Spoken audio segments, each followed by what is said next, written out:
Local news that matters. This is CBS 17 News.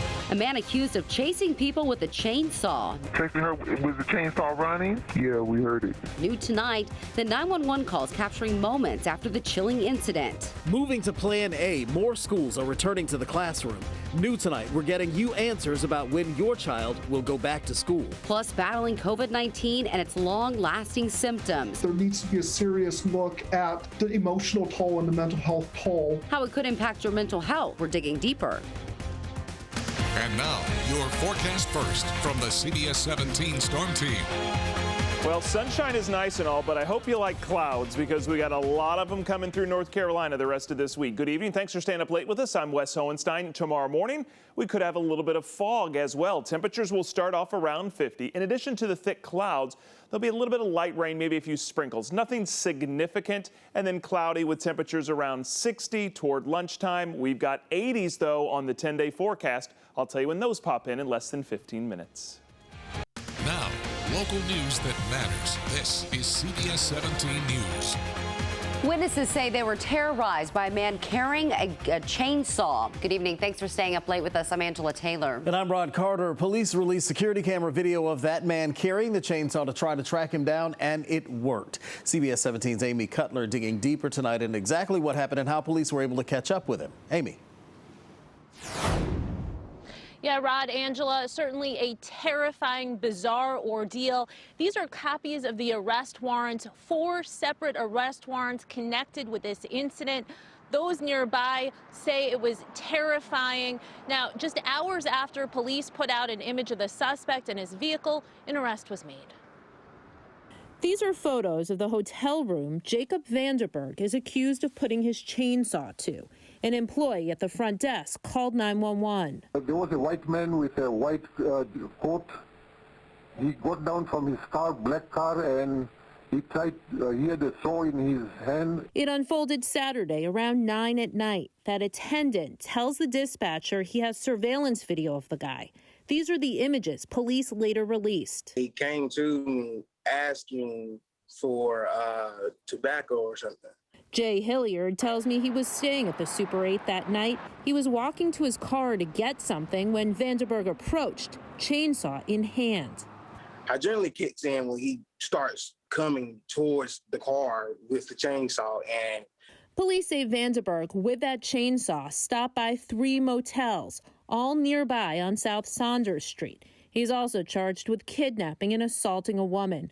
Police wouldn't say what led up to that, but someone heard her screams and called 911. And a male chasing her with a chainsaw? Is he white, black, or Hispanic? I can't see all of that from my room.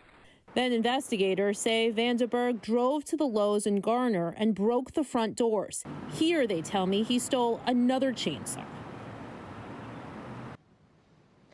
Now, fortunately, Hilliard was able to drive away. As for the suspect, we stopped by the address listed on that arrest warrant. No one came to the door. He is being held on a $270,000 bond. He's due back in court in April. Live in Raleigh, Amy Cutler, CBS 17 News. Just an unbelievable story there. Amy, thank you. Wake County students are heading back to in-person learning. That decision made tonight after hours of debate by the school board. News tonight, CBS 17's Amani Payne explains when students are set to return. Many Wake County students will be back in the classroom as soon as next month. Tonight, the school board voting through Plan A to send 6th through 12th graders back to school in person full-time. Modified calendar and early college students will return April 5th, traditional calendar students on April 8th, and year-round students April 14th. We believe it can be implemented safely with our teachers, with our students, and with our families. But not all of the board agreed, some expressing concern over the safety challenges regarding planned minimal social distancing in classrooms and the schedule changes for students. This is going to cause kids anxiety. We're about to start creating chaos for students. We're apparently blessing crowded classrooms. I find that quite disappointing. Families will have to choose virtual or in-person learning for their children by April 1st. Students requesting a change from their current routine will be accommodated by the 19th. It's a decision Wake County parent Brian Grosher says his children have been waiting on for a long time, saying they're ready to leave their remote learning days in the past. It's not the same as being in a classroom all day and being able to converse with your fellow classmates about an assignment, be able to talk directly to your teacher about an assignment, and be able to get more than just 15 to 20-minute spurts of learning. Reporting in Wake County, Imani Payne, CBS 17 News.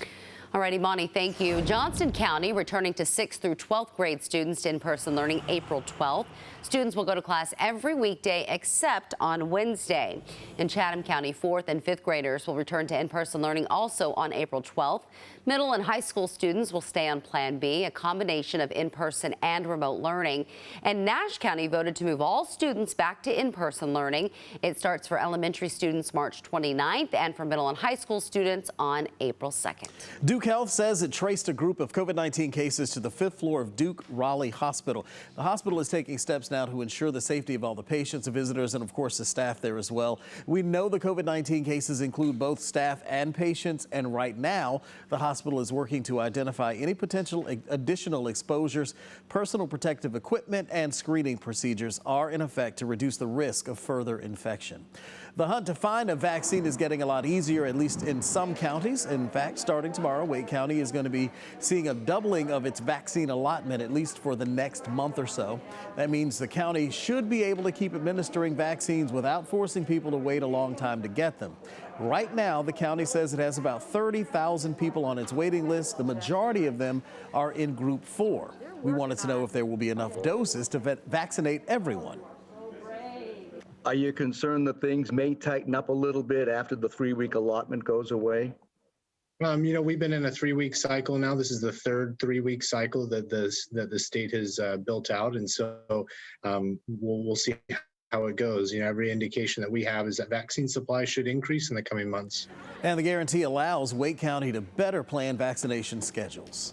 Tonight, thousands of people in Group 4 in Durham are still waiting for vaccine appointments, and it could be weeks before they get one. Durham County's health director says they have nearly 30,000 people on their wait list. It's because Group 4 is a large group. The county needs more doses of the vaccine. Right now, Durham County only getting about 1,100 doses a week. Patience is needed because, again, we don't control the vaccine flow. That's on the state.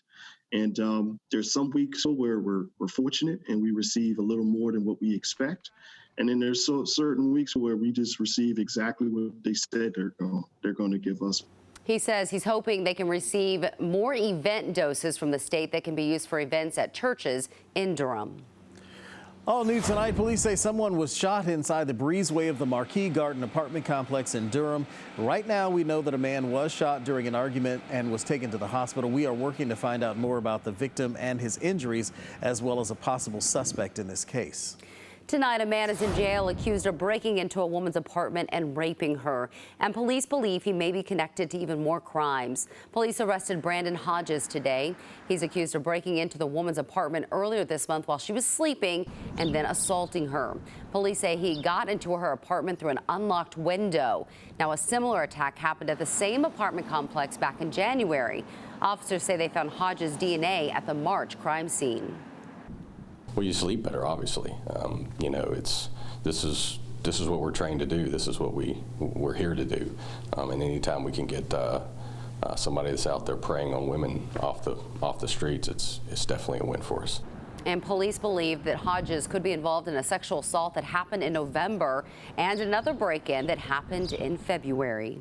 Dozens of college students are out of their apartments tonight after a fire this morning. This happened at the Village Green apartment complex where students from NC State and William Peace University live. It took 65 firefighters to get this one under control. A dozen units are now damaged and around 50 people have been displaced. Students told CBS 17 they're very thankful that everyone's okay. When it started crackling even more, and once that started happening, another fire alarm started kicking off. It started getting louder. People started evacuating. The cause of this fire is still under investigation tonight. A Cary Woman is in the hospital after being attacked by a wolf. This happened at the same animal sanctuary where a woman was attacked and killed by a lion in 2018. The latest attack happened Saturday night at the Conservator Center in Caswell County. Sheriff's office says a wolf bit the woman on both arms and her right thigh. At the time of the attack, the woman was socializing with the animal as part of normal routine. Tonight, we're told her injuries are not life-threatening. It is good that she's okay, but what a scary situation that had to be. Right? You know, you don't want to be the person that has to be in the cage with the wolf, but I guess that's what they do there. So we're glad that she is on the road to recovery, though. Indeed we are. Spring break in South Florida, there's nothing else like it. Coming up, how authorities are now putting the brakes on all of those spring break crowds.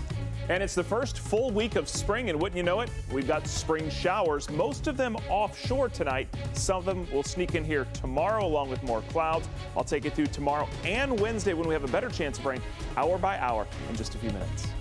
But there needs to be a serious look at the emotional toll and the mental health toll, because it is a huge toll. The coronavirus isn't just impacting your physical health. New tonight, why doctors say it's affecting our mental health. You're watching CBS 17 News, covering local news and weather that matters.